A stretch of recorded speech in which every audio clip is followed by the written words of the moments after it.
منوجه تحية للنجمة اللبنانية إليسا، منوجه تحية أكبر لجمهور النجمة إليسا. نحن اليوم بساحة جونة جينا تنسأل يا إليسا كل العالم شو رأيهم بالكليب اللي نزلتيه وشو بحبوا يقولوا لك كلمة، خصوصا من بعد كل هالفترة التعب والوجع اللي قضيتيها على السكت، لأنه ما بتحبي كل العالم تعرف وجعك، بتحبي على طول تكوني مصدر سعادة. ونحن لهالشي رح نقدم لك هيدا الفيديو، شوفي معنا شو قالوا العالم.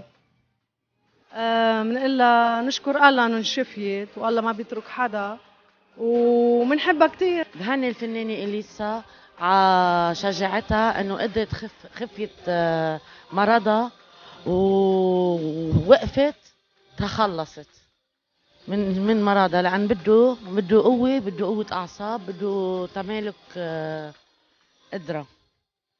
بهنيها. بنقول لها الحمد لله على السلامة للفنانة إليسا، وبنتمنى لها التوفيق بكل مراحل حياتها، لأنه فنانة كتير بنحبها ومهضومة والله يوفقها.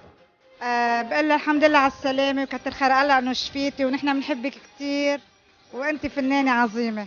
أنا بلاقي إنه عن جد بدها قوة إنه تقدر تخلي هيدا الشي لحالك وما تقول لحدا، وبعدين إنه تعلنها هيك بكليب عن جد هيك إنه كتير عليت بعين إليسا، وأكيد عليت بكتير بعيون كتير عالم. يعني أنا عرفت بهالقصة من كم يوم، وصراحة بهنيها لإليسا على موقفها واسم الله عليها، يعني كتير شطورة وكتير قبضاي، والله يعطيها ويقدم لها الصحة وهيك بيكونوا قدام المرض. يعني عن جد برافو عليها. بدي احييها على اللي عملته، وعلى القوة اللي عندها اياها، وعلى انه كيف قدرت تخبي كل هيدا المرض كل هيدا الوقت، واخر شيء فرجت انه هي شفيت، وعلى الانسبريشن اللي هي للبنات كلهم اللي عندهم هذا المرض، وعطتهم البوش ليروحوا يعملوا هذا التست. وبدي اشجع العالم كلها يروحوا يعملوا هذا التست وما يخافوا.